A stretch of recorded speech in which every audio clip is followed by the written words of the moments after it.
ప్రస్తుతం మనతో పాటు ప్రముఖ ఆధ్యాత్మికవేత్త, ఆస్ట్రాలజర్, దత్తాత్రేయ గణపతి ఉపాసకులు మురళీధర్ శర్మ గారు ఉన్నారు. గురువుగారితో మాట్లాడేద్దాం. మహాదేవ నమస్కారం గురుగారు. మహాదేవ.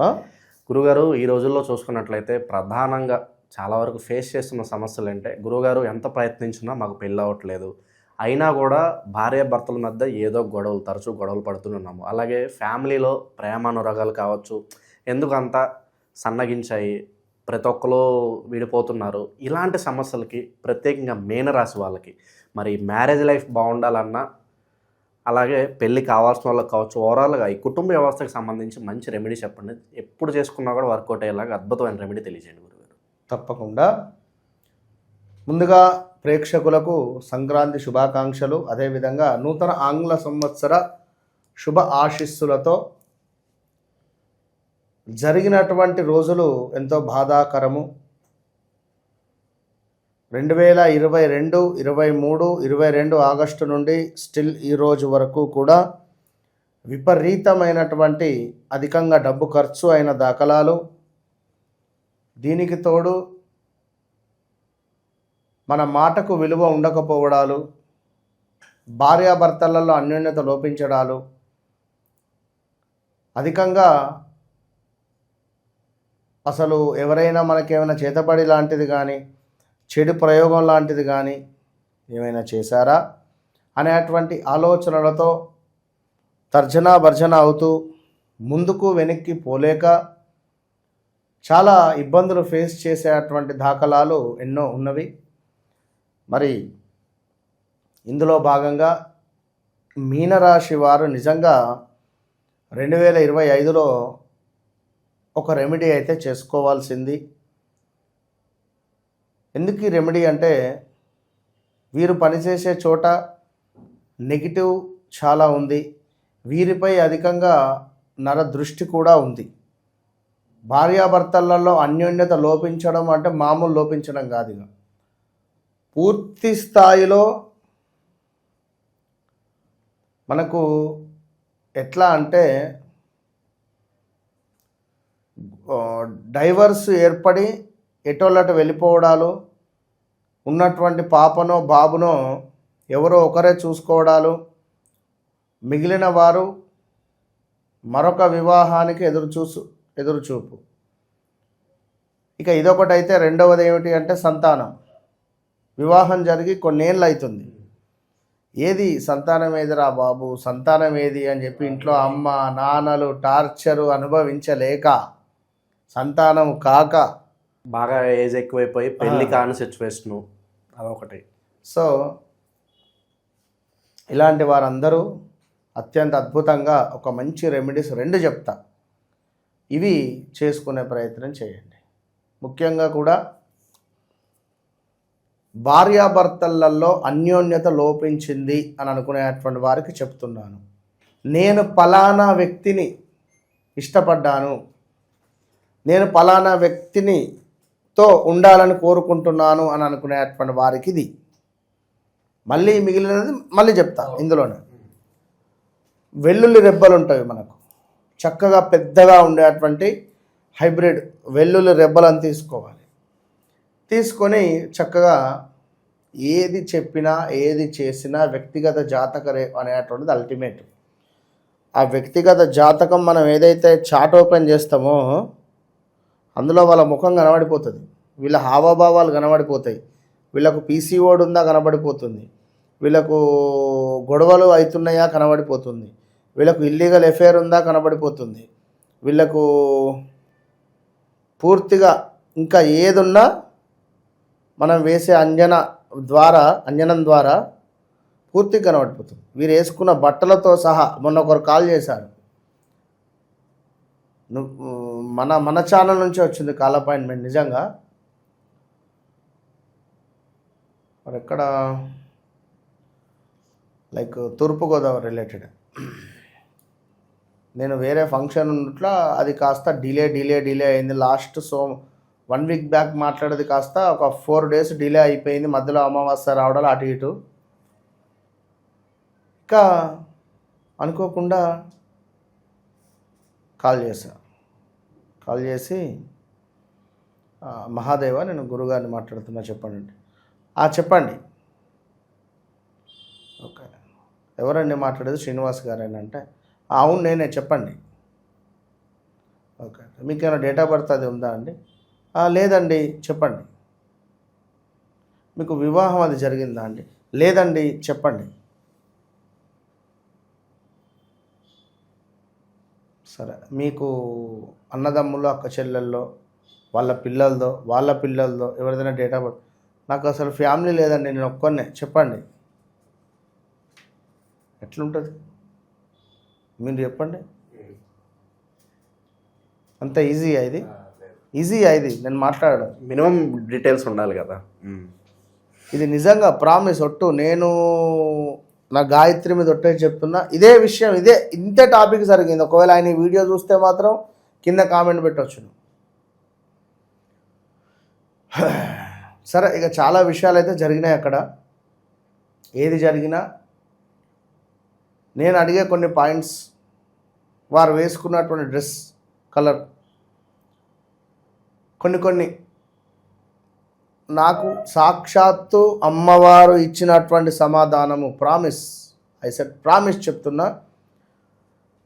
నాకు ఇచ్చినటువంటి సమాధానం దృష్ట్యా మాత్రమే నేను అతనితో మాట్లాడగలిగా. నేను ఏం పెద్ద బొట్లు పెట్టుకొని పెద్ద మాలలు వేసుకొని అసలు అవసరం లేదు. సబ్జెక్ట్ అంతేనా, సబ్జెక్ట్తో మాట్లాడతా. అమ్మవారి సాధన ఒకటే చెప్తున్నా నేను. నాకు ఎప్పుడు ఈగో ఫీలింగ్ ఉండదు. ఇప్పుడు అది వేరే సబ్జెక్టు. చెప్పా, మీరు ఈ కలర్ జస్ట్ 2 కలర్స్ చెప్పా, గ్రీన్ వైట్ ఉన్నాయా మీ దగ్గర అని అడిగిన, అంతే. ఇవి అంటే ప్యూర్ వైట్ అండ్ వైట్ వేసుకున్నాను.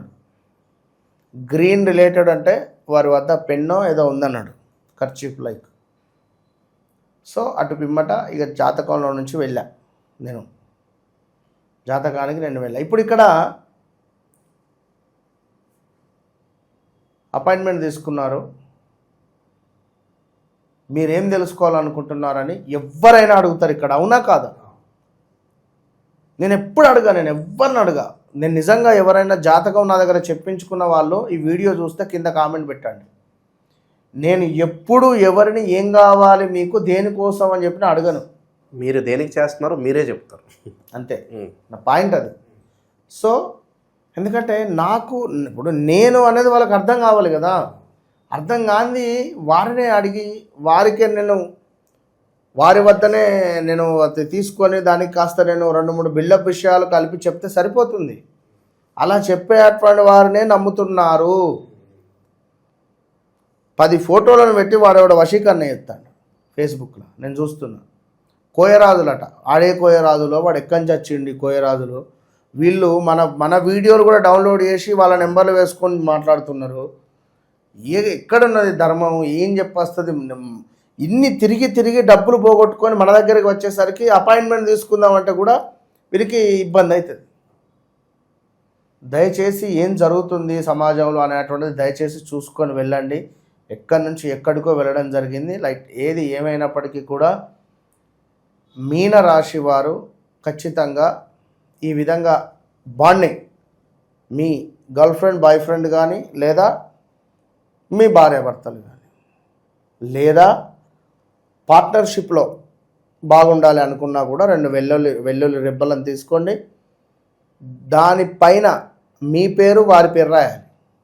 రాసి చక్కగా కూడా ఒక గుండు పిన్నుతో దాన్ని పొడి చేయండి, కలపండి రెండింటినీ కూడా ఇలా ఉండేటట్టుగా. ఓకే, కలిపేసి దీనికి చక్కగా ఎరుపు రంగు త్రాడుతో దాన్ని కట్టేసేయండి. కంప్లీట్గా ఎరుపు రంగు తాడుతో కట్టేసి ఒక గాజు జారు తీసుకోవాలి. గాజు జారులో తేనెను పోయాలి. తేనెను పోసి చక్కగా అందులో మనము ఈ వెల్లుల్లి రిబ్బల మీద పేరు రాసింది స్టిక్ చేసేసి గుండు పిన్ను ఆ యొక్క థ్రెడ్ దారంతో కట్టాం కదా, మనసులో తప్పకుండా మహాలక్ష్మి అమ్మవారికి సంబంధించినటువంటి శ్లోకాన్ని కానీ, లేదా అర్ధనారీశ్వర స్వామికి సంబంధించినటువంటి శ్లోకాలను కానీ, మంత్రాలను కానీ దాన్ని పట్టుకొని చదివి ఆ తేనెలో వేసి మూత పెట్టేసి మీ బెడ్రూమ్లో పెట్టుకోండి.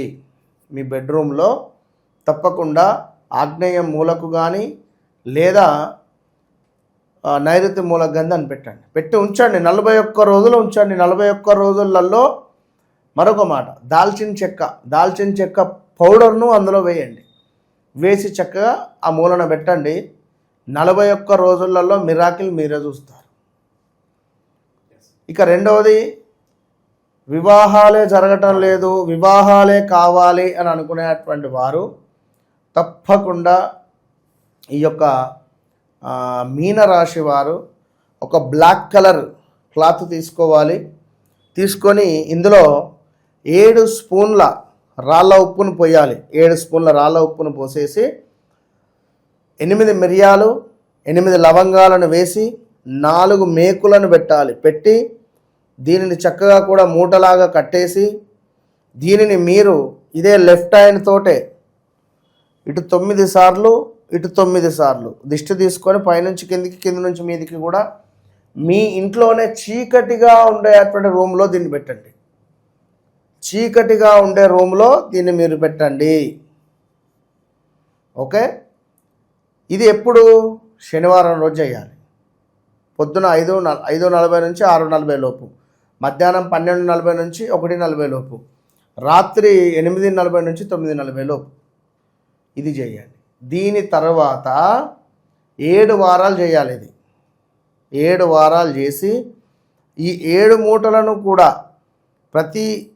ఇది ఒకటి చేయగానే ఇది అక్కడ చేర్చాలి, దాన్ని తీసుకోవాలి, పక్కన పెట్టాలి. ఆదివారం పొద్దున్నే ఎక్కడైనా దగ్గరలో ఉండేటువంటి మనకు రావి చెట్టు వద్దకు కానీ, మర్రి చెట్టు వద్దకు కానీ, తుమ్మ చెట్టు వద్దకు కానీ వెళ్ళి దాన్ని గట్టేయండి. దాన్ని గట్టేసి, నాకు అతి త్వరలో వివాహం జరుగుతూ ఉన్నది, చాలా అద్భుతమైనటువంటి సంబంధాలు వస్తున్నాయి అని మనసులో అనుకొని వచ్చేసాను నేను. ఇంతే. ఇవి మీనరాశి వారు చేస్తే అద్భుతమైనటువంటి ఫలితం వీరికి 41 నుంచి, ఇది 7 వారాలు అని చెప్పాను, 7 వారాలలో ఎప్పుడైనా సంబంధం సెటిల్ అయిపోతుంది ఖచ్చితంగా. ఓవరాల్గా వివాహాలకు సంబంధించి కావచ్చు, వైవాహిక జీవితంలో ఇబ్బంది అంటే మీరన్న పాయింట్ మీద మనం చెప్పినటువంటి రెమెడీ మీనరాశి వ్యక్తిగత జాతకరీత్యా సప్తమ భావం ఏంది, సప్తమ భావానికి సంబంధించిన అధిపతి ఎవరు, మరి వీరి లగ్నాధిపతి గట్టిగానే ఉన్నాడా, బలంగా ఉన్నాడా, బలం కోల్పోయి ఉన్నాడా? ఇప్పుడు చూస్తున్నట్టయితే తెలంగాణలో గత కొన్నేళ్ల క్రితము కూడా ఒక వెలిగినటువంటి పార్టీ, అది కాస్త పేరు మార్చుకోవడం ద్వారా వారికి ఇబ్బంది ఏర్పడింది, వారి పార్టీ ప్రధాన అధికారికి ఇబ్బంది ఏర్పడింది. దీనివల్ల ఏం జరిగింది? పూర్తిగా బలం కోల్పోయారు.